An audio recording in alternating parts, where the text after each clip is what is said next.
masuala ya muungano na yale yasiyo ya muungano kushughulikiwa na wizara zinazohusika ili kuweza kuhakikisha tatizo hilo katika baadhi ya maeneo yanaisha.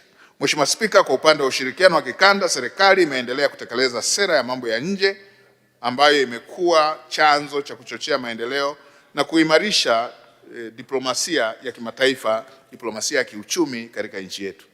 Mheshimiwa Spika, kwa upande wa ushirikiano wa kimataifa, Tanzania imeendelea kuimarisha ushiriki wake kwenye majukwaa ya kimataifa pamoja na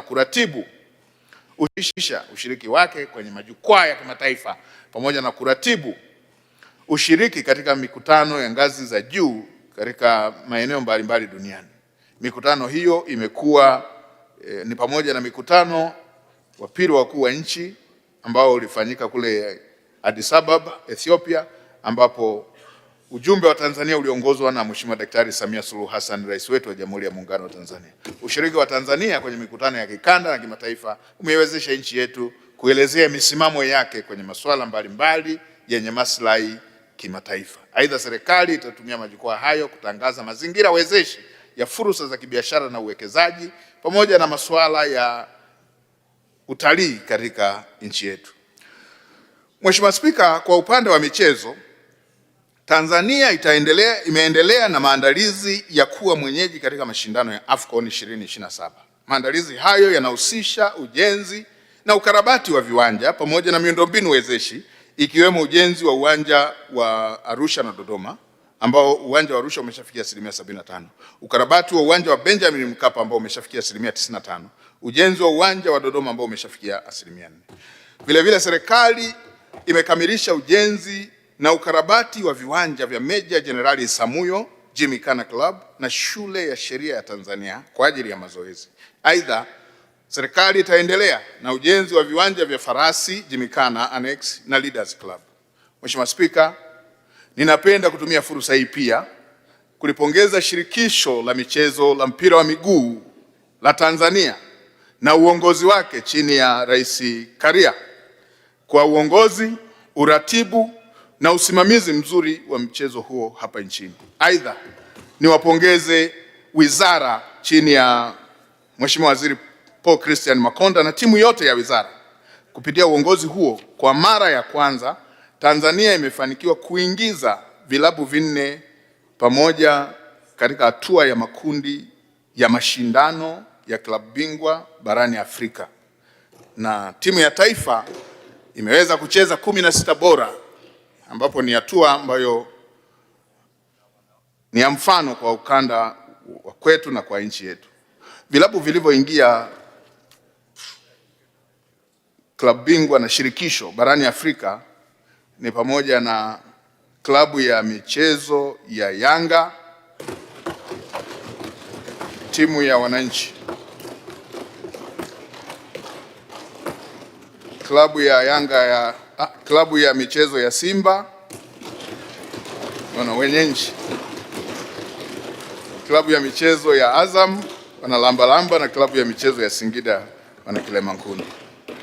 Ni dhahiri kuwa mafanikio katika michezo ya mpira wa miguu ni chachu ya kuchochea hamasa katika nyanja za michezo hapa nchini na Afrika. Nizipongeze klabu za Simba na Yanga kwa mafanikio Yanga na Simba kwa mafanikio makubwa ambayo zimefikia kuchora ramani ya mpira hapa nchini.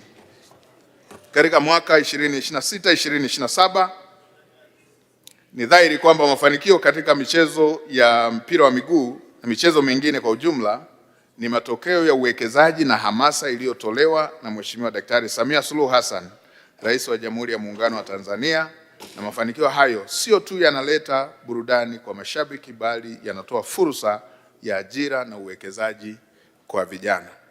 Mheshimiwa Rais alipoweka goli la mama ilichochea ushindani na hamasa kwa vilabu vyetu kupambana. Siku hizi timu zote barani Afrika ikiwemo kanda ya kaskazini na kusini kaskazini na magharibi ambazo zilikuwa tishio kwenye soka la Afrika, zinapokuja Tanzania zinajiuliza mara mbili kama zitatoka salama. Hiyo ni kutokana na kukua kwa soka la Tanzania.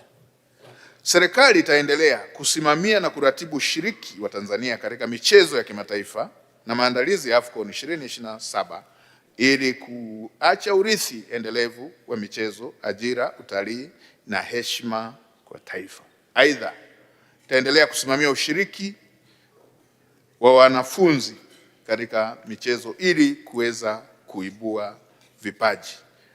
Niwapongeze wawekezaji waliofanya uwekezaji mkubwa katika michezo. GSM kwa upande wa klabu ya Yanga, Azam Mzee Bakresa ambaye ameutambulisha mpira wa Tanzania, Mohamed Dewji kwa upande wa Simba na vilabu vya taasisi ambavyo na vyenyewe vimeendelea kufanya vizuri. Mheshimiwa Spika, ninapoelekea kumaliza nijielekeze katika maeneo machache yenye msisitizo. Mosi, kuanza utekelezaji wa Dira 2050 kupitia mpango na bajeti iliyoandaliwa. Kila sekta ihakikishe rasilimali za taifa zinaelekezwa katika maeneo yenye tija na matokeo makubwa ili kupunguza utegemezi kutoka nje. Mheshimiwa Spika, kama unavyoona dunia inachafuka, ni lazima tujipange kuitekeleza dira hii kwa kutumia rasilimali zetu. Na vile vile tuendelee kushirikisha sekta binafsi na wadau wa maendeleo katika kuhakikisha utekelezaji wa Dira 2050 ili kujenga uchumi jumuishi, shindani, unaotegemea uzalishaji wenye tija, mageuzi ya kiuchumi na kutengeneza ajira. Wakuu wa mikoa wasimamie kikamilifu maandalizi ya mapokezi ya wanafunzi wa elimu ya msingi ya lazima kwa miaka 10 watakaojiunga kidato cha kwanza mwaka 2028. Mheshimiwa Spika, tunaposema elimu ya lazima kuwa miaka 10, kimsingi tunasema tulikuwa na sekondari kila kata, sasa tunaongelea kuwa na sekondari kila kijiji. Lazima tujiandae kwa miundombinu pamoja na maoteo ya mahitaji yote ya kutekeleza mpango huo. Tatu, tuendelee kuimarisha usimamizi wa makusanyo ya mapato kwa kutumia mifumo ya kielektroniki na mashine za POS, kupunguza matumizi yasiyo ya lazima, kuziba mianya ya uvujaji wa fedha za umma na kuendelea na rasilimali fedha katika miradi ya kimkakati. Mheshimiwa Spika, tumekubaliana ndani ya serikali kupunguza safari za nje, kupunguza makongamano, washa, lakini pia na mikutano mingine tutaendelea kuifanya kwa njia ya mtandao ili fedha nyingi tuzielekeze kwenye hii miundombinu tunayosema tuna mwaka mmoja tu wa kwenda kwenye utekelezaji wa mpango huo. Mheshimiwa Spika, unakumbuka kabla ya hapa wanafunzi walikuwa wanasubiri chaguo la second selection, wamefaulu lakini wanasubiri madarasa. Hatutaki turudi huko. Mheshimiwa Daktari Samia Suluhu Hassan alishatuvusha, tunataka madarasa yaendelee kusubiri wanafunzi. Mheshimiwa Spika, hii habari ya second selection na wanafunzi kusubiri madarasa kwamba wamechaguliwa lakini wasubiri madarasa, ukienda kule kwetu Usukumani wakati wanasubiri madarasa unakuta wameshachaguliwa kwenye shughuli nyingine. Chagula kama hayo wanachaguliwa kwenye maeneo mengine na kuwakosesha fursa hasa watoto wa kike kwenda shule, na watoto wa kiume unakuta wameshaenda kambini kuchunga, kwa hiyo ndio shule inakuwa imeishia hapo. Tano, wizara na taasisi na mamlaka zinazoshiriki katika uwezeshaji wa wananchi kiuchumi ziweke malengo yanayopimika, viashiria vya utendaji na ratiba za utekelezaji ili kuhakikisha mitaji hiyo inazalisha ajira, kipato na biashara endelevu kwa vijana wetu, wanawake na watu wenye ulemavu.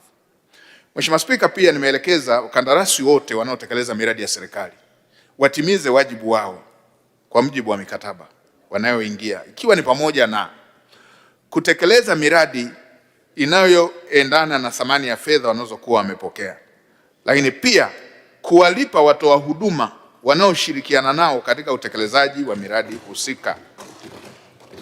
Hivyo hivyo kwa wakandarasi wanaotoka nje ya nchi, kuwalipa wakandarasi wazawa pale wanapokuwa wamepokea fedha. Mheshimiwa Spika, wakandarasi wanaotoka nje ya nchi, wao wakicheleweshewa malipo huitoza riba serikali na nchi yetu, lakini wao huwacheleweshea wakandarasi wazawa kuwalipa fedha hizo, ili hali serikali ikiwa imeshalipa fedha za miradi hiyo.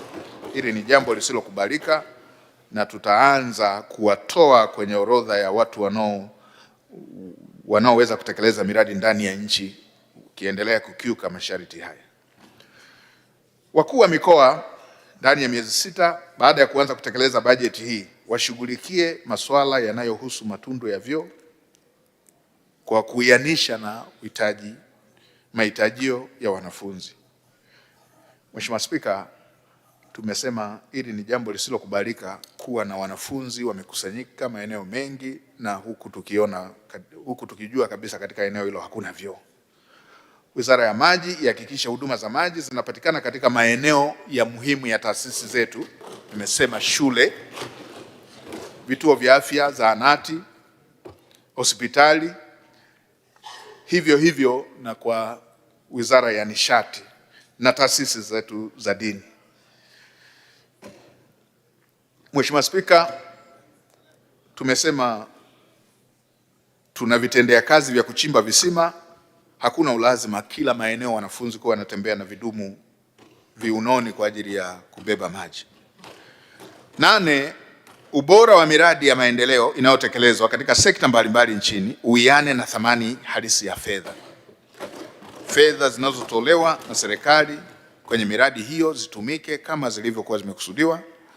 Wakandarasi wetu wawe wazalendo, watumie ipasavyo fursa hizo za kutekeleza miradi hiyo ya maendeleo.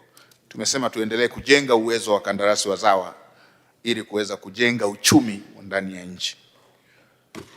Kuna makampuni yamekuja hapa yakiwa changa kabisa kutoka nje, changa kuliko makampuni ya Kitanzania, yamekuja kukua kwa kutumia fedha zetu. Tukuze mataasisi yetu ili kuweza kukuza ajira na uchumi ndani ya nchi yetu. Wizara za kisekta, taasisi, mamlaka za serikali za mitaa kuhakikisha zinalipa fidia wananchi wanaopisha maeneo kwa ajili ya utekelezaji wa miradi ya maendeleo kabla ya kutwaliwa kwa maeneo hayo, kuzingatia taratibu zilizopo. Mheshimiwa Spika, baadhi ya maeneo mnakuta mwananchi mnyonge, mwananchi wa kawaida ametoa eneo, limejenga kituo cha afya, limejenga shule, na anachodai ni kidogo tu. Miaka yote anaendelea kudai, hajalipwa. Mheshimiwa Rais alishaelekeza, pamoja na kwamba tunataka miradi ya maendeleo na tunataka uwekezaji, tusipore maeneo ya wananchi kwa vigezo hivyo bila kuwalipa fidia. Taasisi zote za umma ziimarishe ufuatiliaji na tathmini ya utekelezaji wa shughuli mbalimbali ikiwemo mipango, programu, miradi na kuongeza tija. Wenzetu wanaohusika na ufuatiliaji wasikae ofisini, tunataka kazi ya ufuatiliaji ifanyike ili tujue tumetimiza lengo kwa kiwango gani. 10, wizara, mikoa, mamlaka za serikali za mitaa, taasisi, wakala, idara zinazojitegemea kuanza kutekeleza mapendekezo ya Tume za Rais za kutathmini maboresho ya mifumo ya kodi kama ambavyo Mheshimiwa Rais alielekeza, na taarifa za tume zingine ambazo zimekwisha kupokelewa. Mheshimiwa Spika, ninapomalizia nimpongeze Mheshimiwa Balozi Daktari Emmanuel Nchimbi, Makamu wa Rais wa Jamhuri ya Muungano wa Tanzania, kwa kuendelea kutekeleza vyema wajibu wake wa kumsaidia Mheshimiwa Rais katika kuliongoza taifa letu. Ninamtakia afya njema na nguvu katika kutekeleza majukumu yake ya kumsaidia Mheshimiwa Rais. Kadhalika, ninatoa pongezi kwa Mheshimiwa Daktari Hussein Ali Mwinyi, Rais wa Zanzibar na mwenyekiti wa Baraza la Mapinduzi, kwa kuendelea kutekeleza vyema majukumu ya kuongoza vyema Zanzibar na Serikali ya Mapinduzi Zanzibar na Baraza la Mapinduzi. Hakika uongozi wake thabiti na mapinduzi makubwa ya kiuchumi aliyoyafanya yameonyesha nia yake ya dhati ilani ya uchaguzi ya CCM ya mwaka 2025 kwa vitendo. Hakika mkasi unaongea. Mheshimiwa Spika, nitumie fursa hii pia kukupongeza wewe mwenyewe, Mheshimiwa Musa Azzan Zungu na Mheshimiwa Daniel Silo, Naibu Spika wa Bunge la Jamhuri ya Muungano wa Tanzania, pamoja na wenye viti wa Bunge kwa kazi kubwa na nzuri mnaofanya ya kuliongoza bunge letu tukufu. Ninawaombea kila laheri kwa Mungu katika kuongoza mijadala hii yote ya bunge letu tukufu. Sote tunajua jinsi ambavyo mmefanya kazi nzuri na ya kutukuka.